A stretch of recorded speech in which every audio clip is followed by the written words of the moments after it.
pour ce webinaire relatif au volet qualité et pertinence dans le cadre des ACI, des CPTS. Donc, c'est le deuxième webinaire que nous organisons avec la DRSM et notre structure régionale d'appui à la qualité, notre SRA, qui est le RECA. Bonjour Emmanuel Seillier d'être avec nous. Ce webinaire donc, est prévu sur un créneau de 12h30 à 14h. Ont été conviés les coordonnateurs, référents et présidents de CPTS qui ont signé leur ACI et dont la lettre d'intention a été validée, et ceux dont la lettre d'intention a été validée. Donc, la mission qualité pertinence des soins, bien qu'elle soit optionnelle dans les ACI, a été retenue par la majorité des CPTS de notre région. C'est pourquoi nous avons choisi d'organiser ce type de webinaire pour aborder avec vous, coordonnateurs et référents CPTS, les notions donc, de qualité et de pertinence. On s'entende sur les notions de qualité et de pertinence, qu'on en présente les enjeux et les modalités de déclinaison au sein de vos projets de santé. L'idée est bien sûr de partager une culture commune, de potentialiser, d'augmenter, d'améliorer le contenu de ces volets qualité et pertinence, qu'on puisse identifier des objectifs en lien avec les problématiques territoriales et puis que les cibles et moyens d'y parvenir soient bien définis. On souhaitait aussi pouvoir recueillir vos besoins et vos attentes en matière d'accompagnement. C'est pourquoi un questionnaire vous sera notamment transmis à la suite de ce deuxième webinaire, le premier ayant eu lieu fin mars. L'idée étant de recueillir vos besoins et vos attentes. Ce webinaire se veut un temps d'échange, donc n'hésitez pas à intervenir et puis aussi à nous faire part de vos expériences et de vos remarques. Je vais laisser la parole à Emmanuel Seillier et je vous souhaite un très bon webinaire. À vous, Emmanuel. Merci, Madame Herman. Peut-être voilà, des éléments de présentation de ce qu'est notre réseau RECA, structure régionale d'appui. Donc, nous sommes un groupement d'intérêt public qui a été créé en 2002, au départ face à des besoins d'établissements de santé dans le cadre de la mise en place de l'accréditation certification des établissements. Les établissements avaient exprimé un besoin de CTI en compétences qualité sécurité et un besoin de mutualiser des travaux à décliner dans leurs propres établissements. Donc, c'est dans ce cadre que le groupement a été créé avec le soutien de l'ARH à l'époque. En 2011, on a développé notre activité, on s'est ouvert au champ du médico-social avec l'accompagnement, évaluation interne, évaluation externe et mise en place de démarches qualité dans les établissements médico-sociaux. Et enfin, en 2017, on a essayé de s'interroger sur l'opportunité d'une activité à destination des acteurs libéraux. Et on avait à ce moment-là rencontré les URPS et ORD pour essayer d'identifier les besoins. Et c'est dans ce cadre qu'a été initié, par exemple, je vois qu'il y a des représentants de la FEMASCO qui sont là, une convention de partenariat avec la Fédération des maisons de santé pour mettre en place dans certaines structures des démarches qualité gestion des risques. On a pu ainsi collaborer sur la mise en place d'enquêtes de satisfaction, enquêtes d'évaluation des pratiques type observance médicamenteuse. Face à ces différents éléments, on a pu avoir des sollicitations de certaines CPTS, alors qui étaient diverses, hein, des interrogations lors de l'élaboration du projet de CPTS et d'autres CPTS qui étaient déjà plus matures et qui avaient des besoins sur la construction d'enquêtes de satisfaction, sur la mise en place de systèmes de signalement d'événements désirables. Donc, on a eu ces quelques éléments d'échange et c'est dans ce cadre-là qu'on a pu échanger avec l'agence et la DRSM sur les potentiels besoins en région. On a provoqué aussi, on a pu échanger grâce à l'organisation par l'agence, on a pu échanger avec la FEMASCO et Ecolib pour essayer aussi d'identifier les acteurs existants en région et quelle était la place de chacun. Et c'est de ces échanges qu'est né ce besoin de webinaire, un premier qui a été organisé en décembre à destination des agents de l'agence et des caisses d'assurance maladie, et puis le premier webinaire à destination des coordonnateurs en mars. Donc, on est vraiment sur un temps de présentation de fondamentaux de la démarche qualité Certains ont peut-être déjà ces éléments de connaissance, soit par le cursus initial, soit par la formation Pacte qui est portée par la FEMASCO, mais il nous semblait important de reposer ces éléments voilà, de vocabulaire et de notions avant de pouvoir échanger sur de potentiels besoins en regard de vos volets optionnels. Je vais partager mon écran.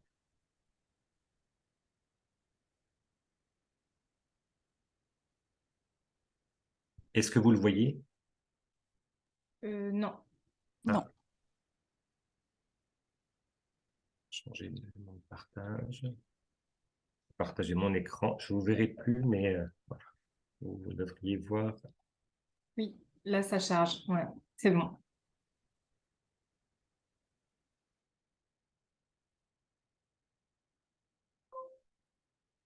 Alors, la qualité, si on revient à des éléments fondamentaux, elle fait l'objet d'une définition qui est assez ancienne, hein, telle que portée par l'OMS en 87, qui définit la qualité comme la capacité à garantir à chaque patient un assortiment d'actes thérapeutiques lui assurant un meilleur résultat en termes de santé, conformément à l'état de la science, au meilleur coût, pour le meilleur résultat, au moindre risque iatrogénique, pour sa plus grande satisfaction en termes de procédure, résultats et contact humain.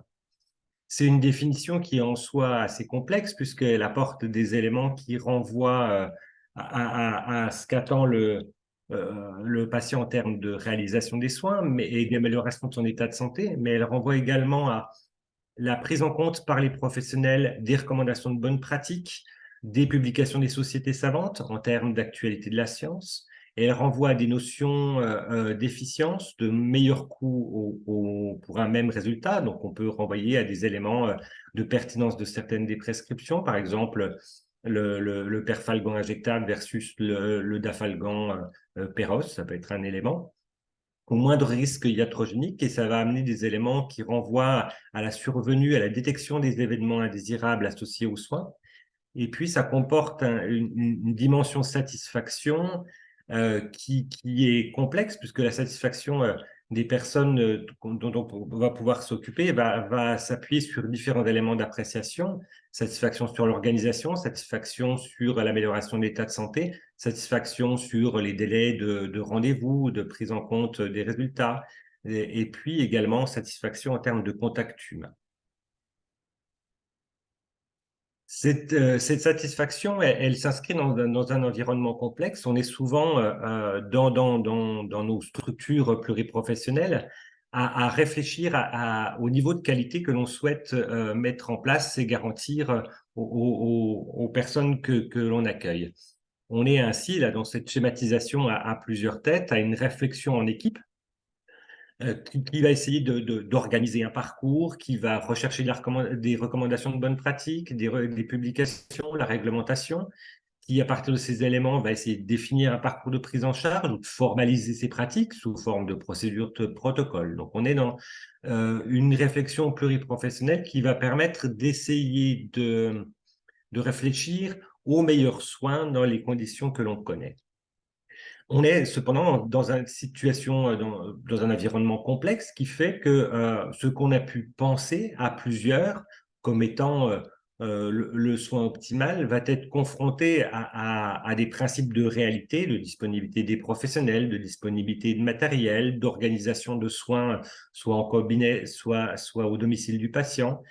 Et on va ainsi pouvoir constater entre le soin idéal qu'on avait pu penser à plusieurs et la réalité de la délivrance par un voire plusieurs professionnels, la possibilité de survenue d'écart.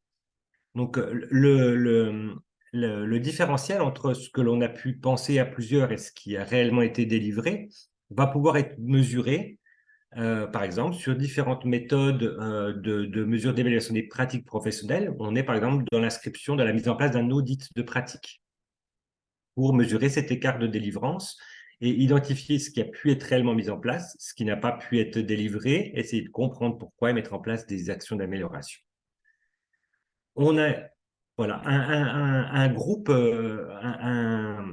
professionnel qui a cette volonté de garantir des soins de qualité, mais on s'adresse à des patients. La complexité, c'est qu'on peut réfléchir à ces soins soit en regard d'un patient ou d'une typologie de patient au regard d'une pathologie spécifique ou d'un geste thérapeutique, mais on peut aussi réfléchir, et c'est le cas vous pour les CPTS, à une organisation qui va non pas toucher un seul individu, mais une population. La difficulté de percevoir les attentes d'un individu sont encore majorées lorsqu'on s'adresse à une population hétérogène. Donc, on est dans l'organisation, la réflexion de ces soins optimales et en face des patients qui ont leurs propres attentes, qui peuvent être sur des éléments d'accessibilité, de délai, d'organisation en fonction de sa vie personnelle, de proximité de son domicile, d'organisation technique du soin aussi en fonction d'autres contraintes, une orientation vers une hospitalisation alors qu'il a des préoccupations qui sont plutôt familiales. Donc, le patient arrive avec ses propres attentes, sa propre connaissance aussi de sa pathologie, mais aussi de différentes techniques qui peuvent être mises en œuvre en fonction du développement, l'accès à Internet qui favorise ces éléments-là. Et ce patient, à partir de toutes ces attentes, va apprécier le soin que l'on va réaliser. Et c'est la confrontation des attentes du patient à la réalisation des soins qui va agir sur sa perception. Et les mesures de la satisfaction que l'on peut mettre en place vont s'inscrire dans cette démarche entre la perception de l'écart entre ce qu'il attendait initialement et ce qu'il a pu percevoir de la réalisation du soin.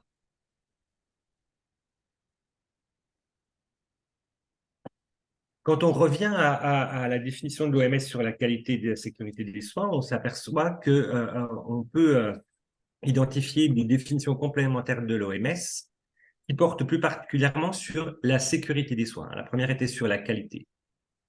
La sécurité des soins, elle, va plutôt aborder un angle d'identification et de prévention des incidents qui peuvent survenir lors de la prise en charge. Donc, la sécurité des soins telle que définie par l'OMS à destination des patients, c'est l'absence inutile ou potentielle de risques associés aux soins de santé. Ceci pour prévenir toute atteinte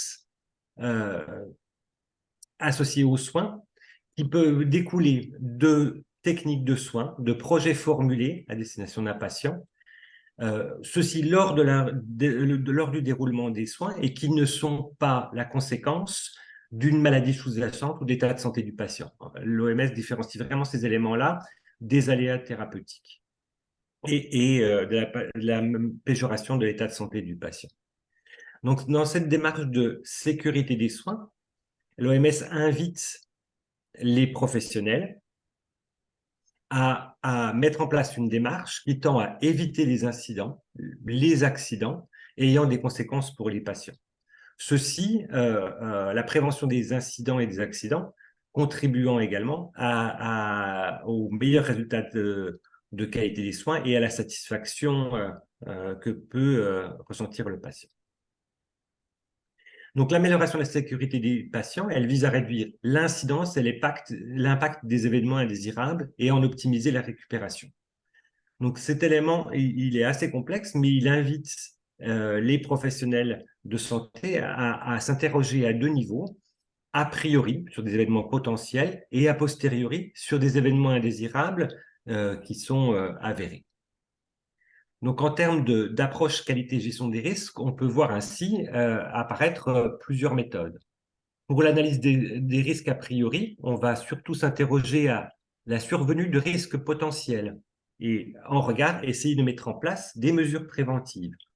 On est là typiquement sur des approches cartographie des risques, analyse de processus. Donc, ce sont des méthodes qualité qui permettent de formaliser différentes étapes d'un parcours sur lesquels on va s'interroger sur les risques potentiels à chacune des étapes, les conséquences pour le patient. On va essayer d'identifier la gravité potentielle et en fonction de ces éléments-là, on va essayer d'identifier des actions ou des systèmes qui pourraient éviter la survenue de ce risque. Cette démarche, elle est plutôt utilisée lorsqu'on est dans le développement d'une nouvelle activité, par exemple. On a une autre approche, une approche a posteriori, qui, elle, va plutôt s'axer sur des événements, des presque accidents, qui sont survenus dans la prise en soin. L'objectif de cette démarche d'analyse a priori, c'est de développer une culture qui va permettre de détecter les événements indésirables, de les signaler, de les analyser pour mettre en place des mesures, des actions d'amélioration qui vont éviter la reproduction. Donc, il existe plusieurs méthodes d'analyse des risques a posteriori qui vont étayer ce système de détection-signalement, qui vont permettre de s'interroger sur les causes qui ont amené à la survenue de cet événement. Et il y a plusieurs méthodes. Alors, revue morbimortalité, comité de retour d'expérience. Comité de retour d'expérience c'est une organisation choisie par la structure qui définit une fréquence de réunion d'un petit groupe pluridisciplinaire qui va prendre connaissance des différents événements indésirables signalés et qui va missionner un des membres du groupe pour aller chercher de l'information pour comprendre les éléments qui vont amener à la survenue de cet événement indésirable et qui fera un rapport à la séance suivante pour en dégager des actions d'amélioration. Le CREX, on est plutôt sur une méthode d'événements indésirables non graves. On a d'autres méthodes qui vont pouvoir balayer l'analyse des événements graves associés aux soins, type décès par exemple, pour lesquels on va, à l'aide d'une grille spécifique, alarme, ou investiguer les différentes causes racines, ceci ayant pour objectif de vraiment se décaler de la recherche d'une responsabilité d'un professionnel, mais de comprendre comment le système a permis à l'événement indésirable grave d'arriver. Donc, cette analyse a posteriori, elle renvoie vraiment à cette notion pluriprofessionnelle qui est un élément qui apparaît de manière forte dans les attendus du volet optionnel qualité des CPTS. Donc, on a la qualité, la sécurité des soins, la gestion des risques, et ces éléments s'inscrivent vont contribuer au développement de ce qu'on appelle la culture sécurité, qui s'inscrit au niveau d'un collectif. James Reason a schématisé le développement de ces cultures sécurité en s'appuyant sur 4 composantes. Donc, le signalement et la déclaration des événements indésirables. Vous avez certainement aussi à faire des déclarations liées à des vigilances. C'est un élément, mais on a d'autres événements qui peuvent être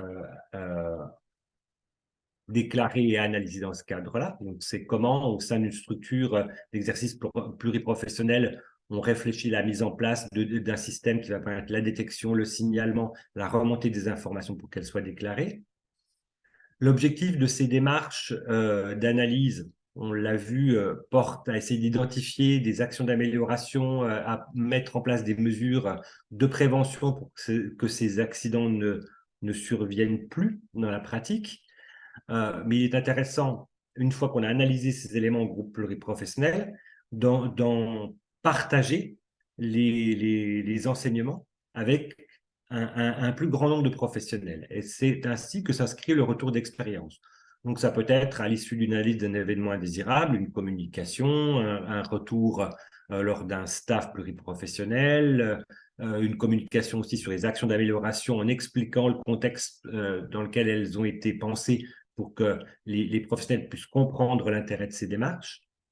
Donc, voilà, on a système de déclaration et retour d'expérience qui se nourrissent puisque le partage autour d'un retour d'expérience sur un événement indésirable va aussi démontrer à d'autres professionnels l'intérêt de s'inscrire dans un système de déclaration.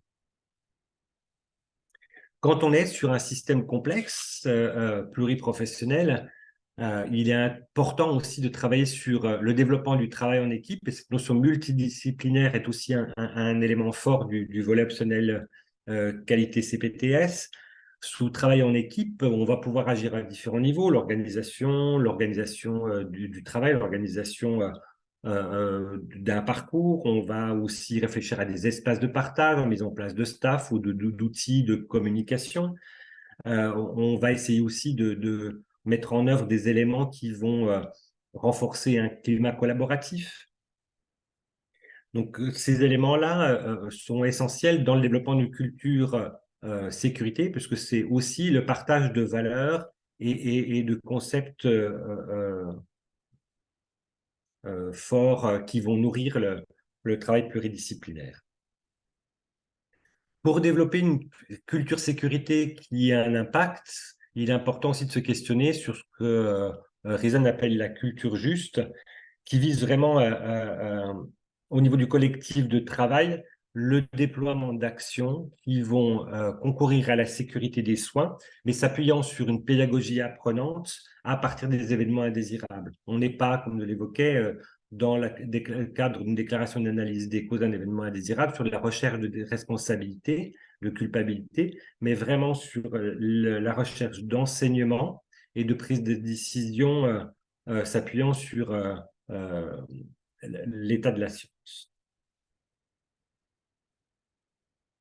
La qualité, telle qu'elle est définie par l'OMS pour vivre, mais elle s'inscrit dans une démarche projet qui est schématisée sous format de ce qui s'appelle la route Deming ou le PDCA.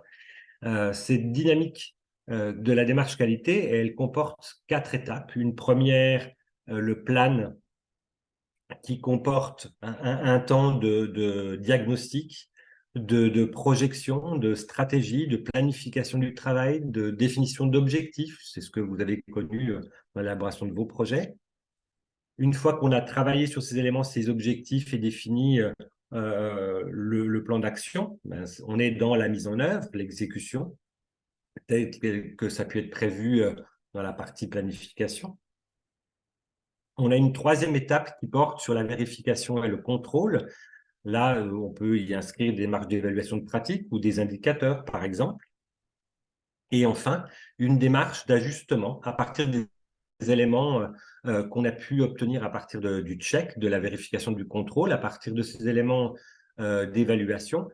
Comment on peut apprécier la mise en œuvre, l'impact de nos actions? Est-ce que les actions que l'on avait prévues, elles répondent bien aux besoins? Est-ce qu'on a pu les mettre en place dans le contexte que l'on connaît? Est-ce qu'il est nécessaire de les ajuster, de les corriger pour garantir une meilleure qualité de la prise en charge? Donc, cette roue, elle est schématisée sur un plan ascensionnel parce qu'on est sur quelque chose qui est dynamique, qui a vocation de perdurer. On est sur une démarche d'amélioration continue de la qualité sur un processus ascensionnel. L'objectif est vraiment d'améliorer la qualité des pratiques délivrées. Et pour éviter que cette roue redescende, il y a une schématisation d'une petite cale qui représente le système documentaire qui va pouvoir permettre de diffuser des recommandations de bonnes pratiques, de diffuser de la gestion documentaire, des procédures, des protocoles. Ce système de qualité vraiment a vocation d'être révisé au fur et à mesure des publications des sociétés savantes, des recommandations de bonnes pratiques pour poursuivre aussi l'amélioration de la qualité. Quand on est professionnel de santé, enfin, cette schématisation, pour moi, elle me semble souvent conforme à ce qu'on fait dans le cadre d'un raisonnement diagnostique. Hein. Une première étape plane, on va faire une observation, recueillir des éléments cliniques, on va établir un diagnostic. À partir de ce diagnostic, on va poser des objectifs en termes d'amélioration de la santé, ce qui va amener à des prescriptions. Ces prescriptions, elles vont être mises en œuvre, comme on est sur l'exécution de soins ou d'examens complémentaires, à partir de l'évolution de l'état de santé, de la plaie clinique, des résultats biologiques ou l'imagerie, etc. On va mesurer l'atteinte de nos actions et on va réajuster, si besoin, la prise en soin.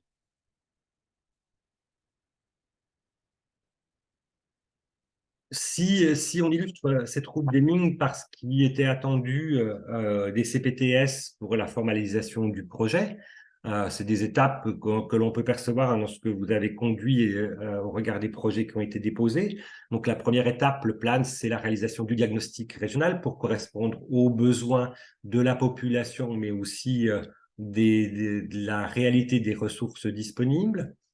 Vous avez conduit une analyse des données pour essayer de préciser les besoins au niveau du territoire et en définir les axes prioritaires de votre projet de santé en regard des missions confiées au CPTS. Et puis, vous avez décliné pour la majeure partie d'entre vous ces éléments stratégiques sous format de fiches action qui précisaient des objectifs et des éléments prévisionnels d'action, de suivi, ainsi que de moyens assortis.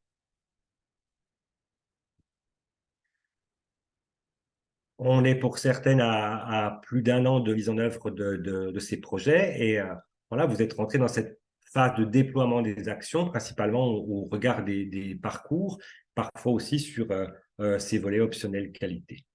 Donc, on voit dans certains projets, hein, pour chacune des actions, l'identification de pilotes, de responsabilités, d'échéances, etc. L'important là, c'est de pouvoir suivre ces éléments de programmation, de mise en œuvre des actions en termes de déroulé. Ce sont des éléments qui vont contribuer à l'étape du check, puisqu'on va pouvoir suivre l'avancée des actions telles qu'elles sont prévues, mais vous avez pu aussi identifier sur certaines des actions la mise en place d'indicateurs pour mesurer cette offre de soins. Excusez-moi.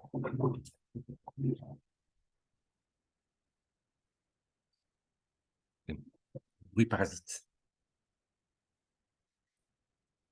Donc, une phase de recueil d'indicateurs. Ces indicateurs, tels que vous avez pu les définir, sont souvent les éléments qui vont servir de discussion au moment du dialogue de gestion avec l'agence et la DRSL. Le dialogue de gestion, c'est aussi un moment pour remettre en questionnement les actions que vous aviez prévues, les réajuster en regard des indicateurs que vous aviez pu vous définir. Ça peut être l'occasion aussi de redéfinir d'autres éléments de suivi parce que ceux qui avaient été identifiés n'étaient pas forcément représentatifs ou complexes à mettre en œuvre. L'objectif étant que vous ayez de la matière pour pouvoir suivre et réajuster votre projet. Est-ce que ça va jusque-là?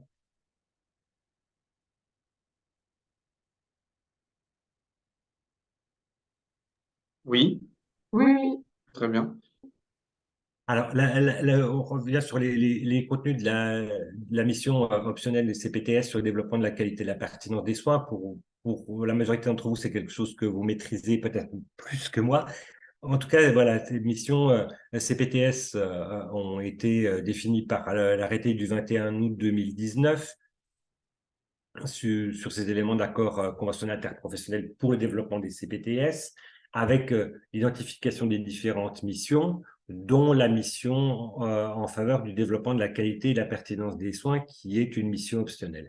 Comme Madame Herman le disait en propos introductif, la majorité des CPTS de notre région ont fait le choix d'inscrire cette mission optionnelle dans leur projet.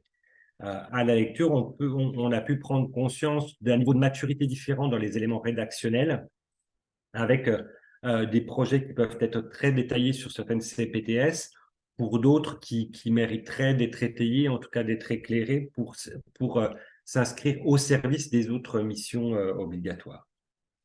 Donc, c'est vrai que cet arrêté, quand il parle de cette mission qualité et pertinence des soins, insiste beaucoup sur cette notion dimension pluriprofessionnelle. Pour moi, ça fait vraiment écho avec mes propos préalables sur la schématisation là, de la réflexion en groupe sur les soins idéaux en regard de l'état de science, comment on peut réfléchir en équipe à des procédures protocoles. On est dans cette réflexion pluriprofessionnelle. On est aussi dans les approches analyse des événements indésirables, où là, on voit aussi la nécessité de regrouper des professionnels, les catégories contribuant les plus représentatifs pour avoir une analyse la plus pertinente.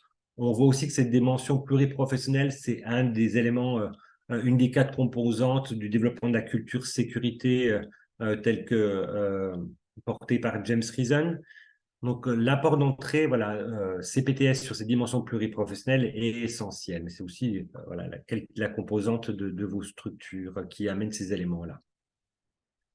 Donc, sous dimension pluriprofessionnelle, on voit, tel que mentionné, aussi la mise en place de démarches de groupes d'analyse des pratiques pluriprofessionnelles autour de cas patients, et particulièrement de cas complexes. On retrouve cette dimension retour d'expérience que j'ai évoquée pour ma part autour des analyses d'événements indésirables, mais on voit aussi que le retour d'expérience, il peut particulièrement vivre autour de cas cliniques. Dans beaucoup de vos CPTS, vous avez fait le choix d'identifier dans la partie parcours des orientations autour de pathologies chroniques, par exemple.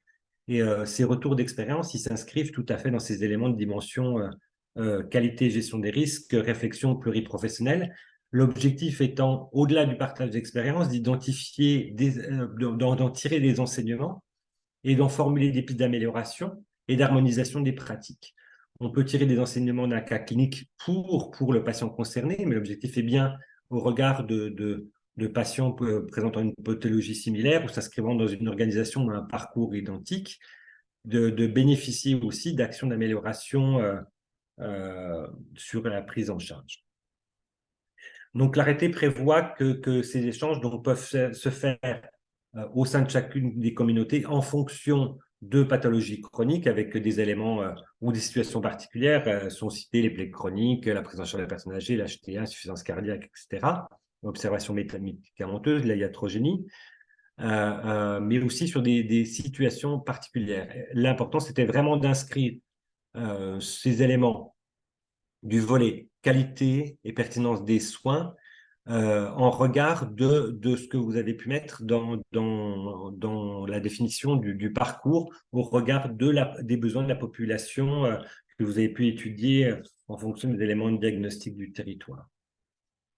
L'arrêté invite à mettre en place une organisation souple et je peux y souscrire, en fait, du fait de la complexité de vos organisations, la disponibilité des professionnels en fonction de les différentes contraintes individuelles, de la souplesse dans l'organisation. On voit aussi que certaines CPTS se sont emparées de ces éléments-là. Elles sont dans les éléments descriptifs, dans le volet, sont sur la mise en place de réunions de concertation pluriprofessionnelles sans forcément se référer à des éléments très cadrés, cahier des charges ou méthodes qualité.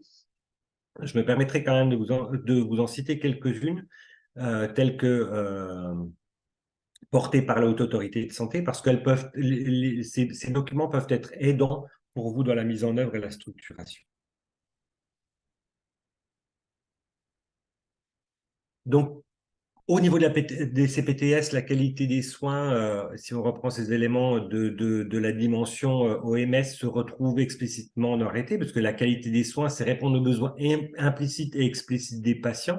En regard des connaissances professionnelles, donc on retrouve l'état de l'art et en fonction des ressources disponibles.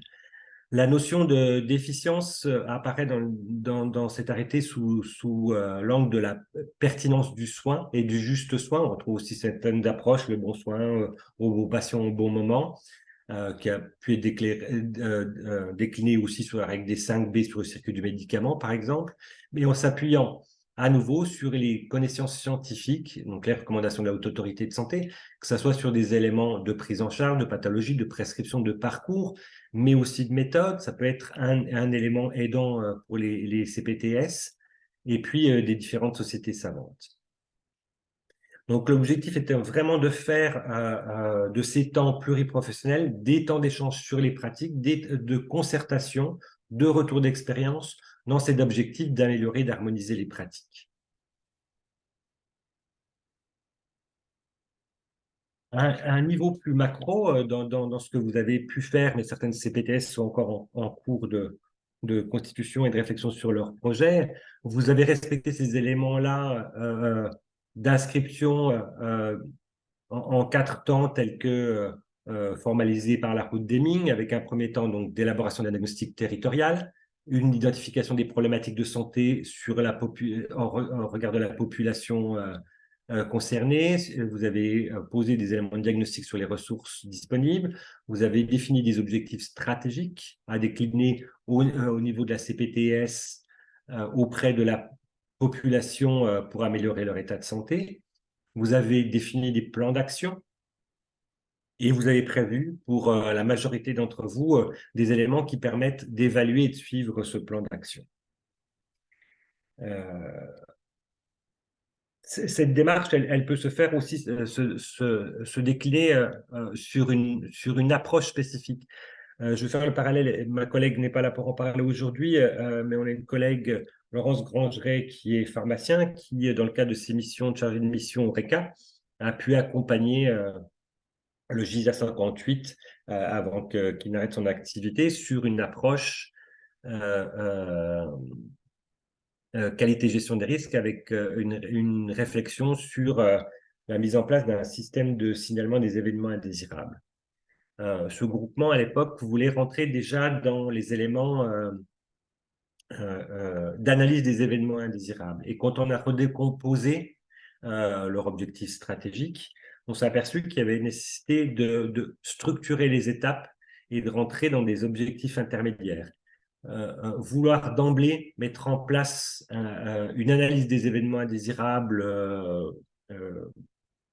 graves associés aux soins, c'est certes louable, mais ça nécessite différentes étapes préalables qui ont été, par exemple, d'organiser une sensibilisation de l'ensemble des acteurs de la CPT, du groupement concerné, la formalisation avec les professionnels d'une fiche de signalement d'événements indésirables, une définition du circuit. Dans un troisième temps, la constitution d'un groupe d'analyse des événements indésirables. Dans un quatrième temps, une formation aux méthodes d'analyse des causes. Et enfin, on arrivait à l'objectif initial qui était de conduire des analyses d'événements indésirables graves associés aux soins.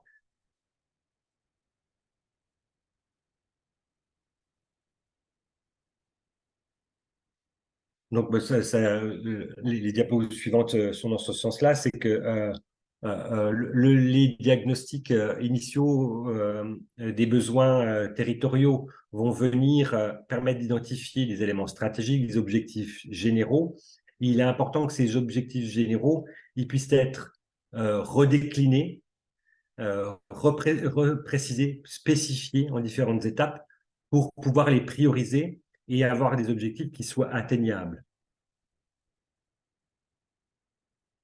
On a, par exemple, ces éléments de formalisation. Alors, c'est un exemple de structuration d'objectifs général. Par exemple, on pourrait avoir un objectif général qui est de mieux organiser les parcours des maladies chroniques sur le territoire, mais ce besoin de respécifier cet objectif par exemple, l'adaptant sur l'amélioration du parcours des patients diabétiques. Et derrière, identifier différentes étapes qui vont permettre d'améliorer ce parcours. Comme je l'expliquais là sur exemple sur la mise en place du système d'événements indésirables, on a commencé par sensibiliser les professionnels, formaliser le circuit, constituer un groupe de travail, former aux méthodes d'analyse des causes. L'intérêt est de pouvoir avoir quelque chose d'assez explicite, ce qui va permettre de décliner un plan d'action nettement plus concret et complet, et puis ce qui va permettre de prioriser et d'identifier des échéances qui soient tenables en fonction des ressources dont vous disposez. Il est important que la définition de ces objectifs fasse l'objet d'un travail collectif. On est vraiment dans cette dimension pluriprofessionnelle. Excusez-moi. Centré sur l'amélioration des parcours pour une pathologie ou pour une population spécifique. Les objectifs spécifiques vont aider à déterminer les éléments d'échéancier, l'identification de mise en œuvre échelonnée à court ou moyen terme pour atteindre cet objectif général. Et les objectifs opérationnels vont plutôt aider à décrire les actions et les tâches à mener pour formaliser le plan d'action. Ce qui peut être aidant à la formalisation des projets, et certaines CPTS ont eu ce raisonnement avec une structuration assez similaire, c'est de travailler sous format fiche action, pour lequel, pour chacune des actions, vous soyez en capacité de poser différents éléments. Le premier, c'est la problématique qui est décrite à partir des éléments d'identification des besoins de santé, de diagnostic populationnel, du diagnostic des ressources, d'un besoin d'amélioration de l'organisation. Vous en dégagez des objectifs qui sont les éléments que vous souhaitez atteindre en termes de soit qualité d'organisation de la prise en charge, mais aussi d'organisation. Une déclinaison en plan d'action qui reprennent sur une ou plusieurs années les actions à mettre en œuvre pour atteindre les objectifs, l'identification des acteurs et partenaires. Alors, on pense souvent aux membres de notre propre collectif, et là, ça peut être les membres de la CPTS, mais ça peut être aussi l'ouverture à d'autres partenaires ressources qui vont pouvoir soutenir ou faciliter votre projet. L'identification de pilotes qui vont être responsables de la mise en œuvre de l'action au titre de la CPTS et qui vont aussi pouvoir faire un point sur l'état d'avancement de ces actions aux instances de pilotage de la CPTS. Une planification qui est explicite et partagée, qui permet vraiment d'avoir une visibilité sur les éléments de priorisation et de programmation, qui va aussi prendre en compte les éléments de contractualisation avec l'agence et la CPRM sur ces éléments de déploiement des ACI. La mise en place d'indicateurs pour évaluer l'atteinte des objectifs, mais aussi identifier des écarts et ainsi mettre en place des actions d'amélioration. Et puis, ce qui nous semble aussi essentiel, c'est de déterminer pour la mise en œuvre de ces actions l'identification des moyens, que ce soit des moyens humains ou des moyens financiers, des moyens informatiques, la mise en place de temps de coordination ou le développement de conventions de partenariat pour atteindre certains des objectifs.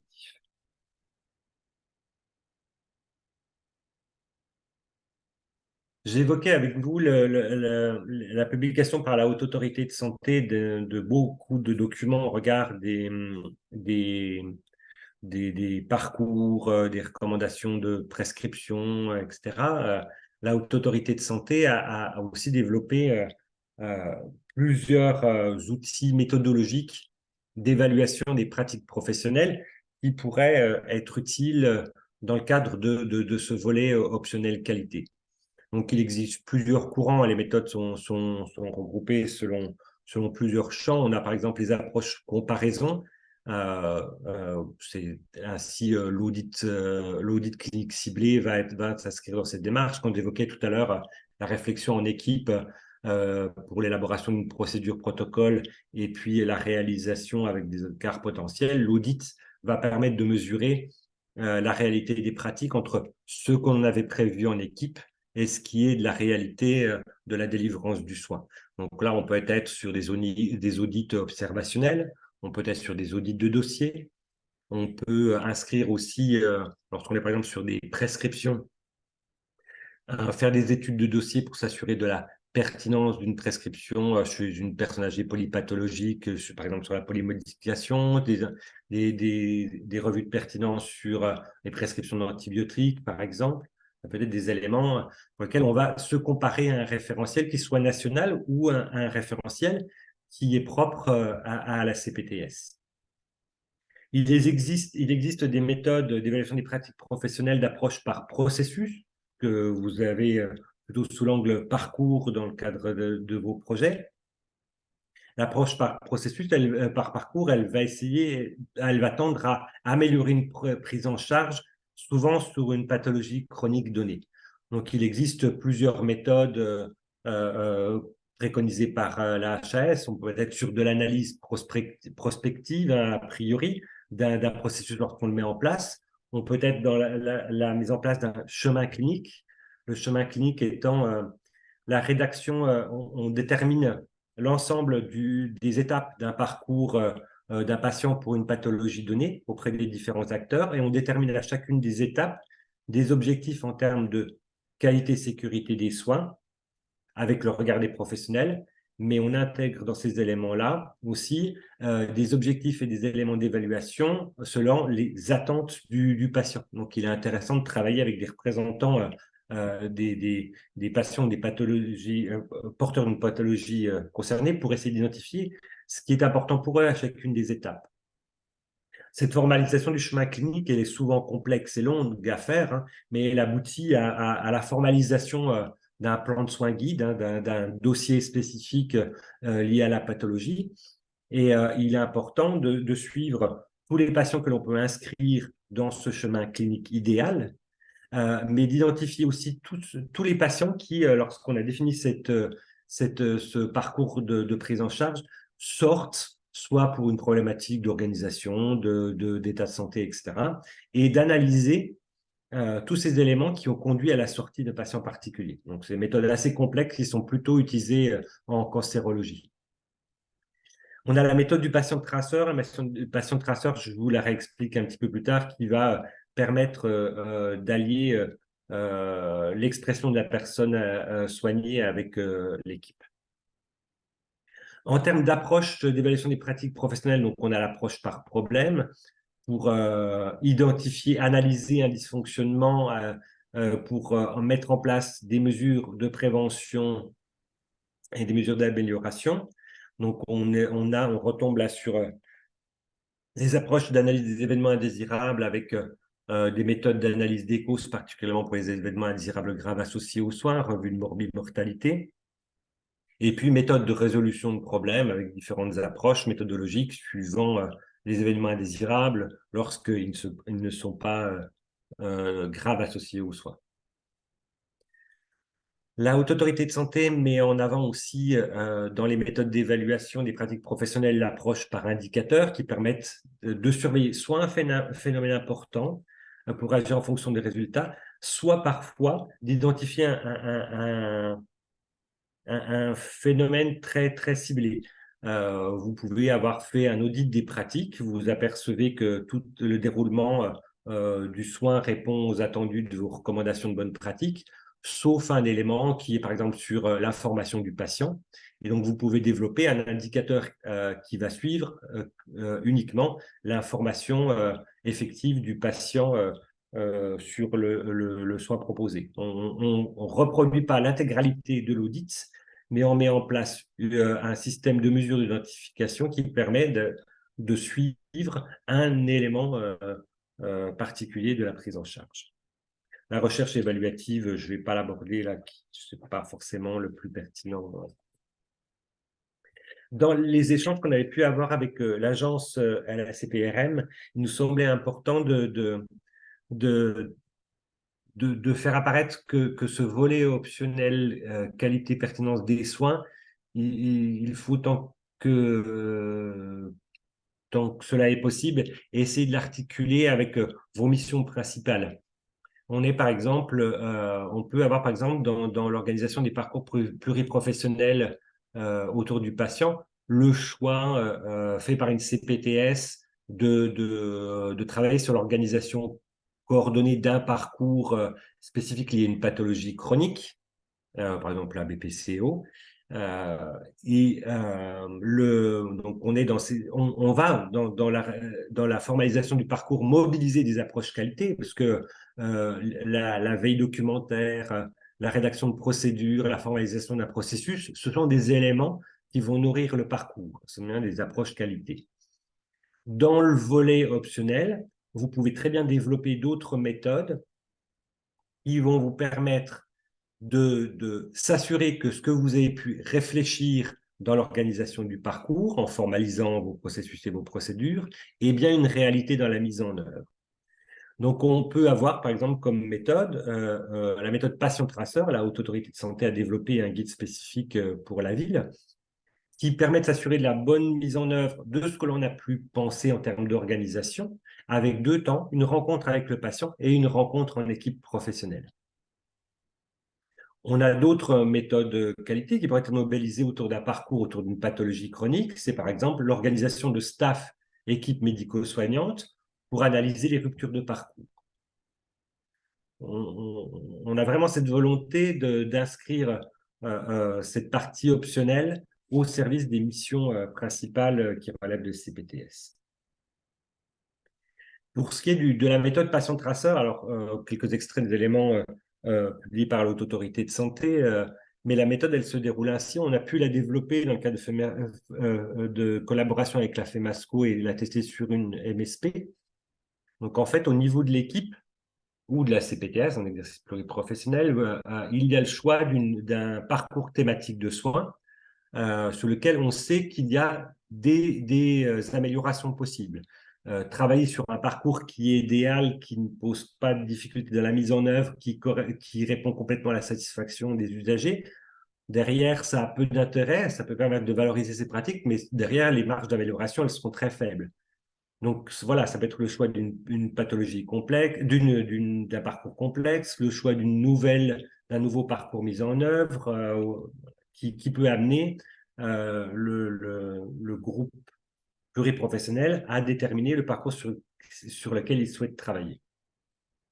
Il est important dans ce collectif d'identifier un binôme d'animateurs qui vont être en charge de décliner cette méthode pour la CPTS. Ces animateurs, ils vont avoir pour mission de récupérer, de s'assurer de l'existence de recommandations de bonnes pratiques partagées avec les membres de la CPTS, les références, les recommandations, le parcours formalisé, voilà, tous les documents nationaux, mais également au sein du collectif. Il y a une discussion avec les professionnels au sein de la CPTS ou de la maison de santé pour identifier le ou les patients qui pourraient être rencontrés en collaboration avec l'équipe. Il y a tout un travail d'adaptation des grilles proposées par la Haute Autorité de Santé pour déterminer les items qui vont être investigués lors de la réalisation de ce parcours, mais aussi pour permettre d'identifier les acteurs qu'il est important de rencontrer lors de ces entretiens. Il y a ensuite un entretien avec le patient à partir de la grille adaptée à sa pathologie, à sa prise en charge. Donc, et ensuite, un entretien avec les professionnels, donc vraiment dans ces dimensions pluriprofessionnelles, avec un résumé du parcours du patient et une analyse en équipe pluriprofessionnelle des différentes étapes du parcours au regard des protocoles partagés et du vécu des professionnels. Donc, on est dans un temps de confrontation de ce qu'a pu exprimer le patient avec ce que les professionnels ont pu vivre, mettre en œuvre et tracer dans leurs différents supports.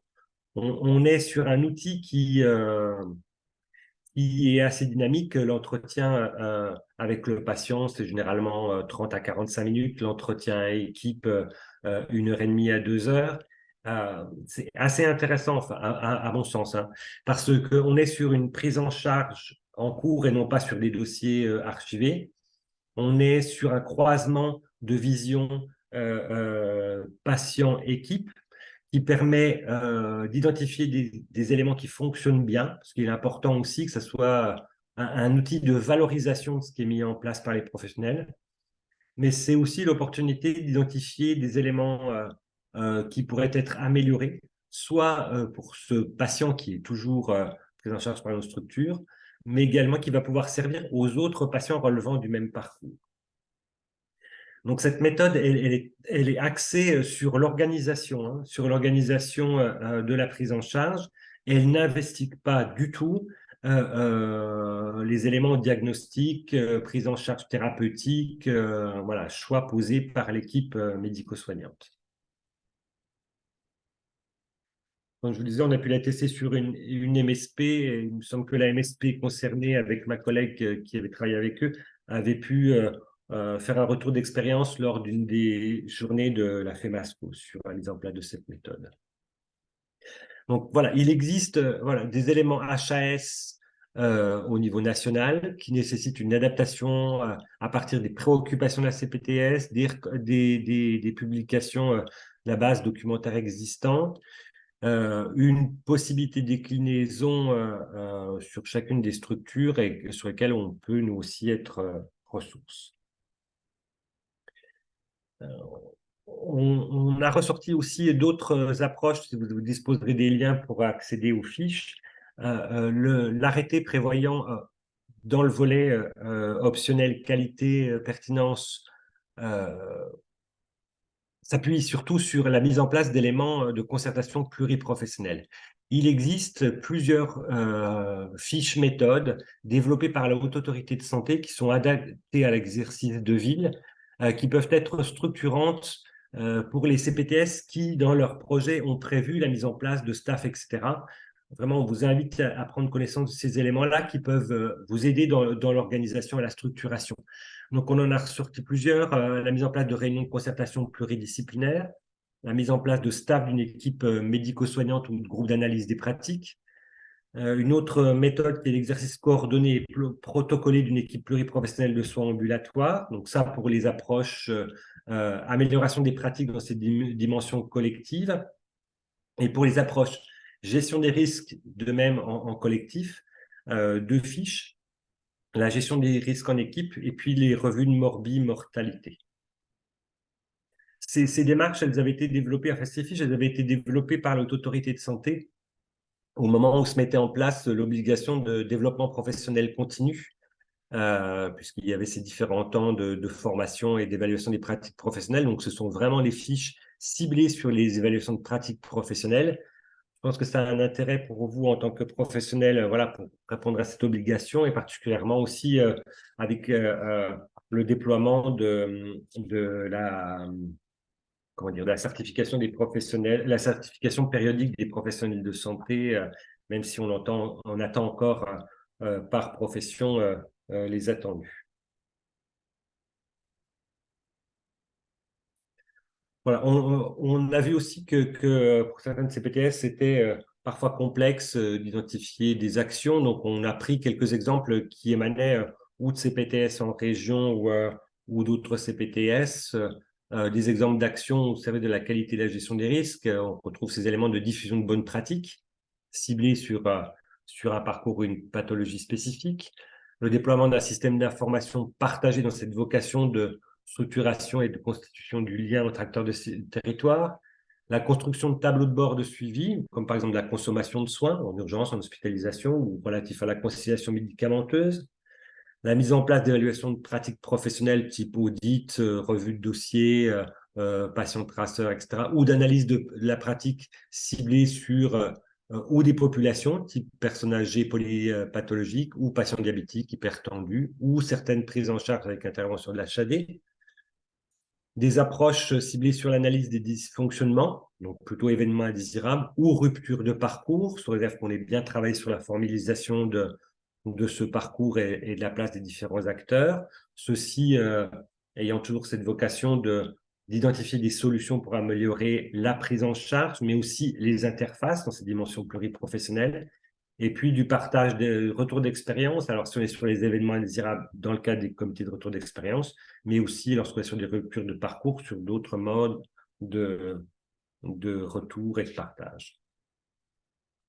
Quelques exemples d'indicateurs qu'on a pu identifier. Alors, on a des indicateurs qui sont divers, hein, principalement quantitatifs, le nombre de parcours analysés, le nombre de bonnes pratiques diffusées, le nombre d'actions en fonction de leur état d'avancement dans le plan d'action, la mise en place de tableaux de bord de suivi, d'un annuaire de base de données, des bilans d'événements indésirables déclarés, le nombre d'analyses d'événements de comités de retour d'expérience mis en œuvre, le nombre d'évaluations de pratiques réalisées, le nombre de patients traceurs réalisés, le nombre de professionnels participant à des groupes d'analyse, et puis la mise en place d'enquêtes de satisfaction patient usage.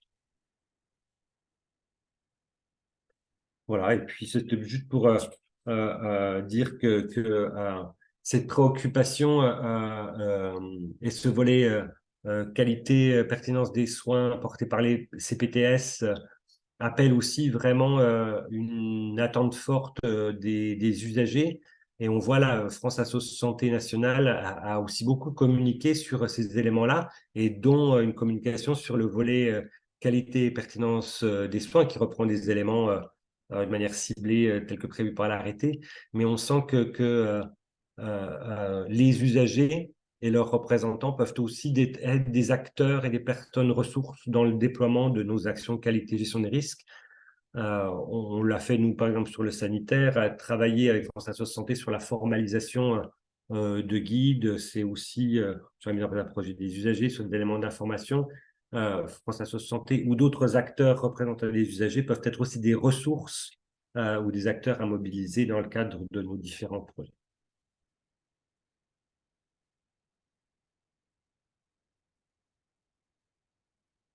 Voilà pour succinctement ce qu'on avait aussi partagé comme fondamentaux déjà avec Agence DRSM et puis coordonnateur de la première séance. Je ne sais pas si vous avez des questions, des interrogations.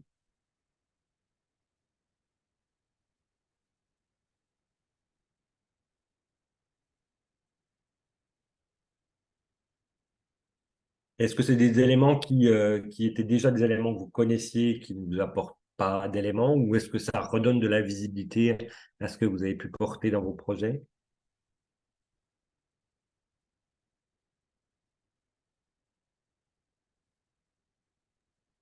Bon, je vais prendre la parole.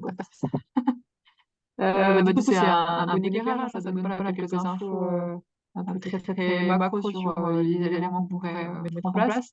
Après, je l'avais déjà dit la dernière fois, mais voilà, ce dont on a vraiment besoin, au-delà de ces petites infos un peu générales, c'est d'être accompagné vraiment plus précisément et plus spécifiquement par rapport à notre parcours, à nos protocoles qu'on a mis en place, enfin voilà, par rapport à notre CPTS. Mais c'est déjà très intéressant, bien sûr.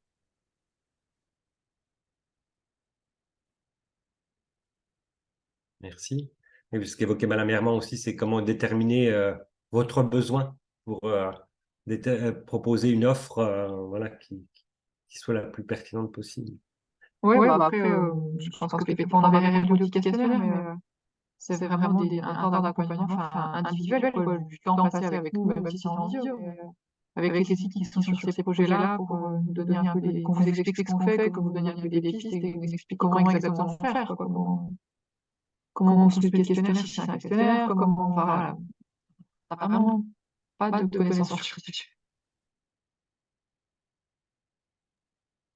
En tous les cas, ce sur quoi il faut être vraiment s'entendre et en être persuadé, c'est que ce que peut vous apporter le RECA en matière d'accompagnement et puis ce que doit contenir un volet qualité-pertinence, c'est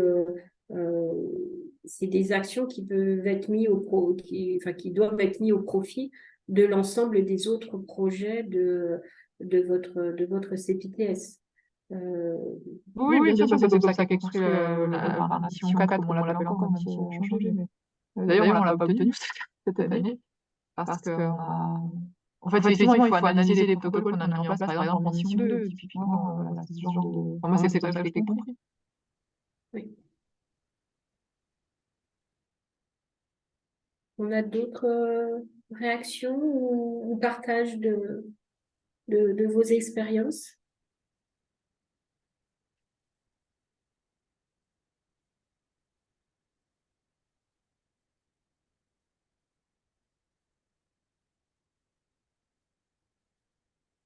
Je ne sais pas si la DRSM souhaite s'exprimer. On a encore un petit peu de temps. Oui, je suis docteur Baquelier. Vous m'entendez bien comme ça? Oui, tout à fait, merci. Non, j'ai pas de réaction particulière, donc juste préciser que nous sommes deux personnes. Moi, je suis le côté médical des référents organisation des soins, donc la direction régionale des services médicaux. Et puis autrement, j'ai ma collègue qui est aussi référente des organisations coordonnées, mais du côté versant administratif qui mène de jeu. Hein. Donc on a les deux pendants de la, je veux dire, de l'assurance maladie.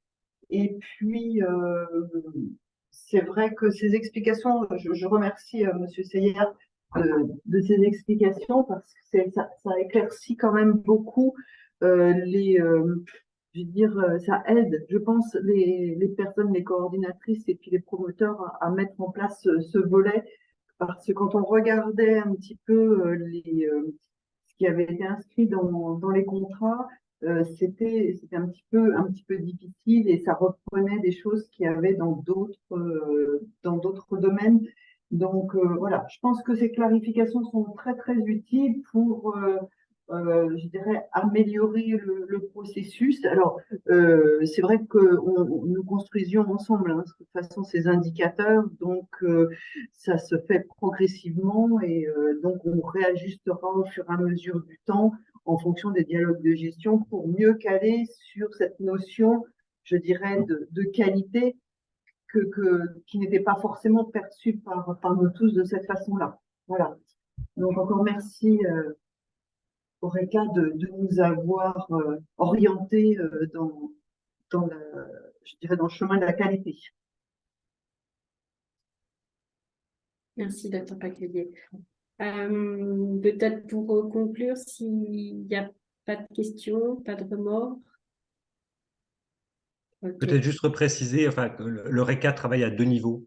En fait, comme on est un groupement d'intérêt public, on a normalement une mission pour travailler auprès de nos adhérents. Donc, on a des établissements adhérents sanitaires, médico-sociaux. Nos statuts nous permettent aussi d'accueillir, on a fait une révision de nos statuts en ce sens, les instances représentatives et les structures constituées de professionnels de ville. Donc, il y a une possibilité d'adhérer au RECA. Et dans le cadre des travaux à destination de nos adhérents, on développe un programme d'action spécifique. Là, ça peut répondre à des éléments, à des besoins individuels. Et on a une autre mission, telle que le précisait Madame Herman, structure régionale d'appui à la qualité et sécurité des soins. Et là, on intervient dans le cadre d'un CEPOM contractualisé avec l'agence sur des actions qui sont du coup plus généralistes, qui peuvent s'adresser à tous. Donc, c'est deux modalités potentielles de collaboration sur lesquelles on va s'appuyer pour réfléchir sur la proposition en fonction de vos besoins. Oui, tout à fait, d'autant plus que, pour être tout à fait clair, on revoit le CEPOM, donc le contrat d'objectifs et de moyens du RECA jusqu'à la fin de l'année pour les 4 prochaines années. Et donc, effectivement, l'objectif, c'est de développer aussi la dimension accompagnement à destination de ces exercices coordonnés. Donc, comme le disait M. Sillier, on développe une partie sur l'accompagnement à un niveau régional, des actions au niveau régional, et il y a la possibilité d'accompagnement plus individualisé dans le cadre d'adhésion. Donc, l'intérêt aussi pour que nous puissions orienter une partie du programme du RECA sur lequel on va lui demander de se positionner. Il y a tout intérêt à ce que vous répondiez bien précisément au questionnaire. Vous pouvez aussi prendre notre attache pour évoquer vos problématiques si vous n'avez pas pu le faire à l'occasion de ces webinaires. Mais vraiment, plus on a d'informations et finalement, mieux on pourra bâtir l'offre d'accompagnement. Bon, je ne vais pas reprendre les messages qui ont été passés lors de ce webinaire. En tous les cas, merci d'y avoir participé. Surtout, répondez au questionnaire et puis on pourra prévoir d'autres temps d'échange dans le cadre plutôt encore de partage d'expérience ou de réseau. Ça, c'est quelque chose qu'on a bien en tête de pouvoir animer des partages d'expérience dans les mois à venir, enfin plutôt dans de 2024, avec vous sur ces sujets et puis peut-être sur d'autres en fonction de vos besoins. Et juste, avant de terminer, concrètement, là, du coup, on attend que vous réfléchissiez à la façon dont on va pouvoir être accompagné ou... On vous envoie le questionnaire, donc c'est Juliette Tarnier qui est avec moi, qui va vous l'adresser tout prochainement. Donc là, ça sera vraiment un questionnaire pour orienter, enfin connaître vos besoins et vos attentes, orienter vers un mode d'accompagnement porté par l'agence et puis prévoir aussi les thématiques qui vous intéressent et sur lesquelles on pourrait mobiliser le RECA et effectivement construire le dispositif d'accompagnement. Okay. Voilà, pour le construire, il nous faut comprendre vos besoins et vos attentes, ce sur quoi vous iriez assez spontanément voilà, vraiment vos attentes. Donc là, c'est le questionnaire et puis une fois que le questionnaire aura été dépouillé, on travaillera avec le RECA sur les suites à donner et puis effectivement, on les partagera avec vous.